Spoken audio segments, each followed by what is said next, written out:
words for the federal Conservative Party from their provincial cousins taking aim at Pierre Poilievre's strategy. The Tories did win their highest vote share since the late 80s Monday night and increased the number of seats, but still lost to the Liberals and failed to win the popular vote, something they've held the past two elections. And leader Pierre Poilievre lost his long-held Ottawa area riding and has yet to address that loss publicly. So what is next for the party? With us now to talk about that is former leader Andrew Scheer, who was again re-elected to his Regina seat by a wide margin. Hi, Mr. Scheer. It's good to see you. Good to see you too, Vassy. I appreciate you making the time for the conversation. I know from a statement that you released yesterday that you want Mr. Poilievre to stay on. Has Mr. Poilievre decided that he will? Absolutely. Pierre is a fighter, and he's doing it for the people who have been left behind for this government. That's really what inspires him. The Liberals have caused so much hardship for people, and we heard those stories across the country. People who are still living in their parents' basements because they can't afford to own a home. People have lost their jobs and their livelihoods because of Liberal anti-energy and natural resource policies. And he's really inspired by those people who are counting on our party to deliver that real change. So we had incredible gains. He led our party to historic highs in every corner of the country, gained seats in every province. We're disappointed that we didn't form the government, but there's a lot to build from here. And Pierre's inspirational leadership got us here, and his continued leadership will be what delivers a victory next time. Why did it fail to secure his own seat? Well, look, I mean, even in his own seat, he saw an increase in votes for himself. But he lost by 4,000 votes. No, but when you look at the utter collapse of the NDP, I mean, I come from Saskatchewan, the birthplace of the CCF and Tommy Douglas and all the heroes on the radical left, and they came in third. Every election I've ever fought in since 2004, the NDP were in the low 30s, high 20s. Last time I checked in province-wide, they're 7.5%. So that is at play in a lot of areas. Some of the seats that we weren't successful in, we saw historic gains. We saw massive amounts of new voters.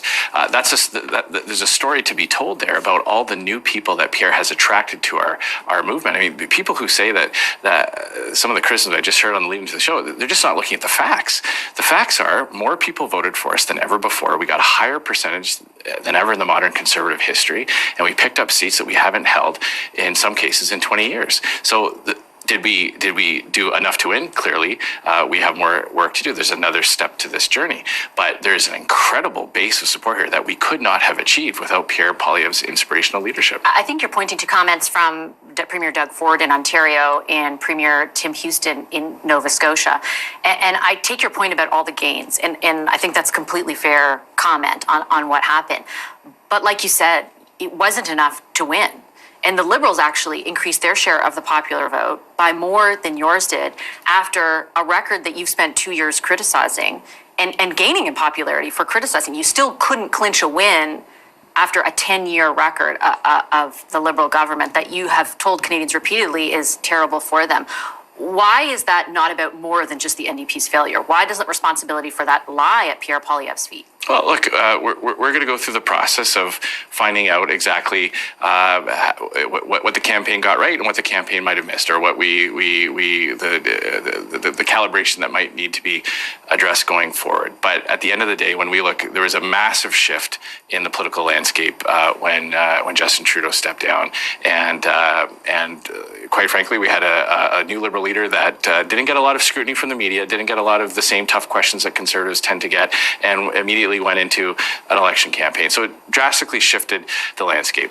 Obviously, it's our job to win elections as political campaigners and as party systems.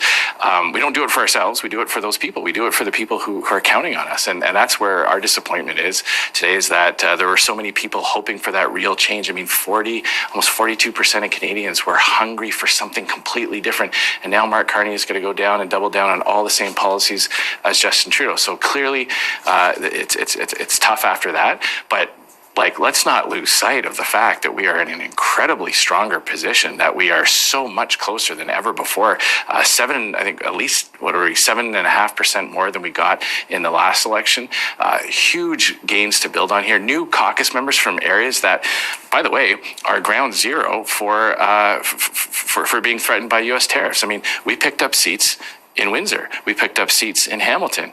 We in my riding where we make steel, we held on to all those ridings.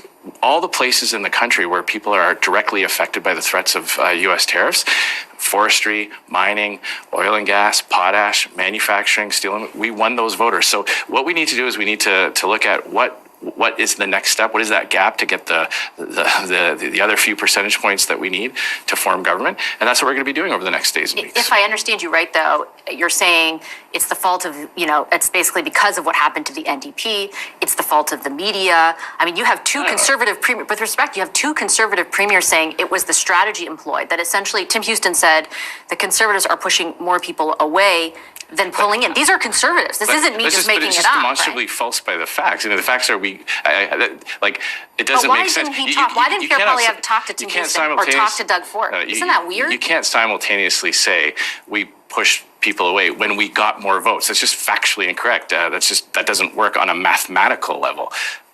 I don't know what else to say. I mean, we got more votes, we got a higher percentage, we won more seats. Clearly, we weren't pushing people away. We reached historic highs. That's just a nonsensical statement that doesn't hold up to a second's worth of scrutiny. But it's coming from a person who clearly feels like there was no outreach to the people who supported him and to him himself, right? So supported who? Tim Houston. I'm not sure I follow the question. He's making that statement based on what he has observed and his own experience, which he did. Well, he has said that there was no outreach, for example, from Pierre Poilievre to him. So has his Doug feelings Ford. Are hurt? I don't know. I'm just conveying what he said, and I understand what you're saying, but I can't discount what two conservative premiers are saying. Like Doug Ford is the premier of the most populous province in the country. Like, does what he say not matter at all? Like, if he feels that no outreach was done to him or his supporters, isn't that something to just take stock of? I just don't believe that's true. And again, we're in this not because we were worried about interpersonal relationships with someone like Doug Ford. We're worried about the people in Ontario who are affected by terrible Liberal policies. That's who we are listening to. That's who we're thinking about doing that outreach to and getting them on side and addressing their needs. And I'll point out, Pierre Poilievre got more votes in Ontario than Doug Ford did. Pierre Poilievre got a higher percentage of the vote than Doug Ford did. Won a third majority. More people you have lost in Ontario. A fourth election. More people in Ontario wanted Pierre Poilievre to be Prime Minister than wanted Doug Ford to be Premier. That is just the facts. So, do we have some work to do? Do we have to figure out next steps? Obviously, Vassy, we didn't win the election. That hurts, and it hurts for a lot of people who are counting on us, and that is who we are focused on right now. Those people who place their trust in us, the thousands of volunteers, the candidates who put their name on the ballot, the people who have lost their jobs and remortgaged their house to pay for bills. Those are the people that we need to talk to and show that we're still going to keep fighting for them, and that is what Pierre is doing.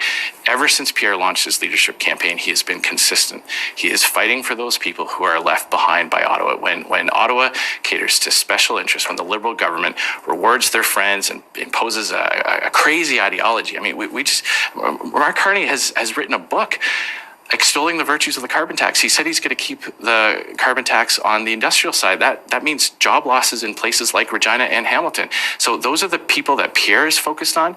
I wish Conservatives at other levels around the country would help, would be more cognizant of that. It's about the people. It's about the people that they represent as premiers or as other politicians. It's not about settling interpersonal differences. I don't think Canadians care about that. I think Canadians are worried about how they're going to pay their mortgage, how they're going to move out of their home and start their parents' home and start a life for themselves. And that's what we're going to be focused on. For example, somebody who is running to represent all the things you just said, the interests of people who feel left behind.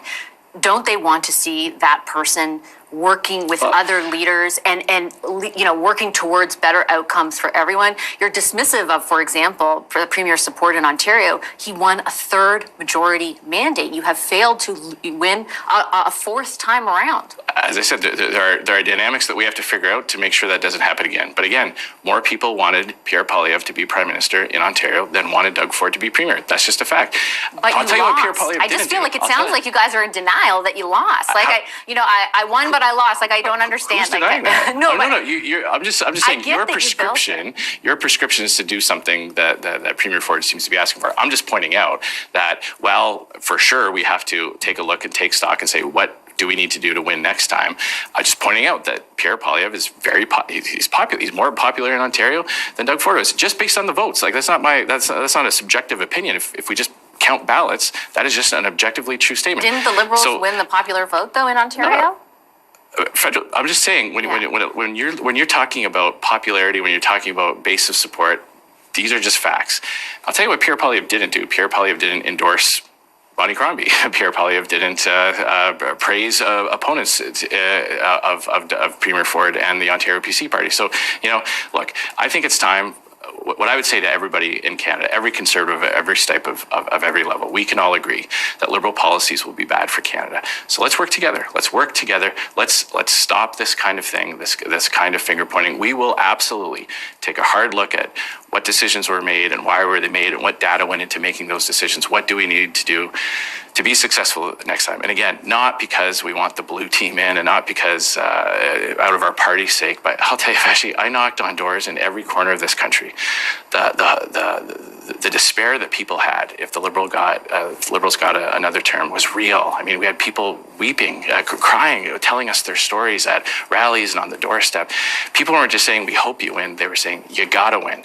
And that's what's disappointing today, knowing that we weren't successful. And that's what's going to drive us to put aside all this back and forth with other Conservative politicians. That's what's going to drive Pierre to stay focused on those people and their stories and bring them hope again. So it's early days after the election. There's a lot of work for us to do, but I can tell you that Pierre is fighting and he's driven by that need to restore that hope for Canadians. Does he feel a responsibility for letting those people down? I remember years ago speaking to you after your loss. You won the popular vote. You lost against a majority government, the Liberal government. You brought them still to a minority, though. He lost the popular vote and couldn't win after a decade of the Trudeau government and two minority governments. Like, why was it appropriate for you to step down in that instance, but not for him? I mean,